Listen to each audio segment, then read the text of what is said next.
Hi, this is Chuck, and in this follow-up video I want to talk about the dynamic training environment. It's real simple. What we're trying to do is we want to train you to start your own group or church, and then we want you to train someone else to do the same thing. In order to do that, you set up the dynamic training environment. So, for instance, on Tuesday night, you are being trained in a group. And then on Thursday night, you're leading your own group, training others. And so every week, you are being trained and training others. And that way you can just stay one step ahead of the people that you're training. And this is how we multiply groups. When people don't come back for training, then things get real cattywampus real quickly.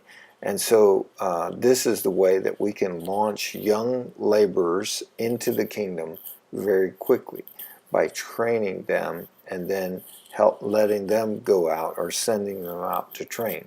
Actually, people learn a lot more by training others, but they still need to be in this dynamic training environment or loop so that they can get more information, they can assess their skills and what they have been doing, and they can get feedback on how things are going. So in a generational map, you notice on this generational map there are two groups that are coming back for training. These two groups, Jason and Edward, they're in a dynamic training environment. The arrows go both ways. They're coming back to Sunday night training church. And so they're pretty healthy, and so you can see that they've reproduced to the third generation. Joe and Mike have started their own group, and they're in a dynamic training environment as well, and so they're coming back. But if you notice Sam and Bill, they're not coming back to the training church on Sunday night. And so we have no idea what's going on in their church, and they're not getting any help to progress in their ability to make disciples, start groups, and plant churches.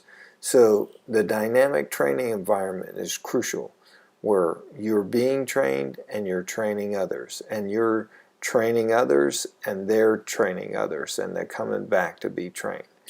That's the dynamic training environment. It leads to rapid multiplication of groups and churches, and that's what we want to do. And that's part of pray, pray, pray, and especially train, train, train.